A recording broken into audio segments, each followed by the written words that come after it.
Hörru. Ja.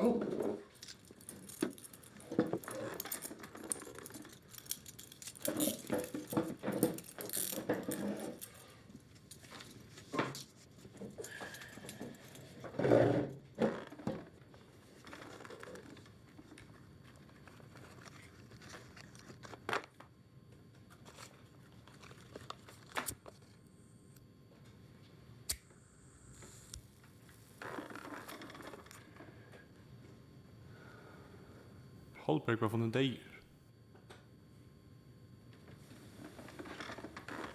Holberg var myrdur i vikskift. Jeg tror ikke å si han ikke med tærer inn i. Hva har du sagt dere om Holberg? Først var tærer ut. Det alltid lei.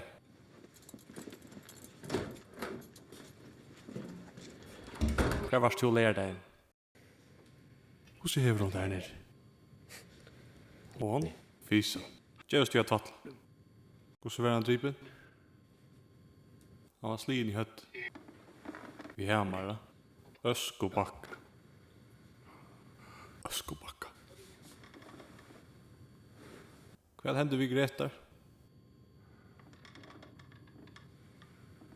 Gretar? Ja, Gretar, Vindun, og så Holbergs. Ja, og hva spurte om Gretar? Hva som han? Gretar var harven i Halfjersen. Hva er stund jeg kom til? Jeg skal leve vidt om det. Holberg nedtog en av konen og Arn Gretar var harven. Nedtøka. Hetta var fan og ikke nedtøk. Men hva var det i vikskift nå? Nå, vi har latt dodge vater. Hva forsvarer du Holberg? Og så sutt jeg trussene ikke etter utgave. Jeg halt nu kjaft! Han spurte henne hver trussene var i. Og hva som er en platt jeg fra vi henne. Med av en kjøn. Hva det til? Hva får jeg bort ur så? Ikke. Utan å slippe ta seg fullt i jokken. Jeg vil ha sigaretter. Og sjånvarp i kamer. Og så er det som er godt å finne en hår. En fra mann. Til dømes døtterne til hon.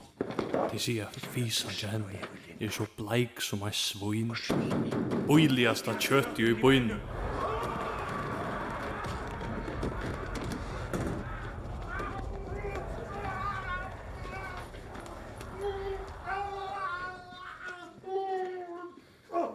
Hva er konen tog seg om?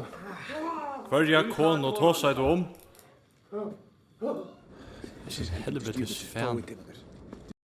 Man har tattla bort til å kjenne denne æra konen som Holberg knætøk. Helt du det brått det? Nei, ikke mer enn tøs. Erlendur, Edli vil ta seg, vet du.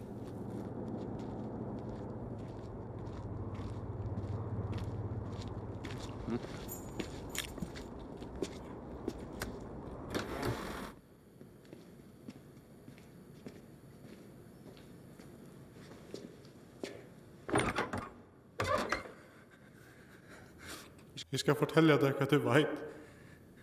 Er at du kan hjelpe meg henne ut. Er det vi å være svekker av å sitte innestående? Derfor er vi mer som en kreatur. Hva helst du være? Nelson Mandela?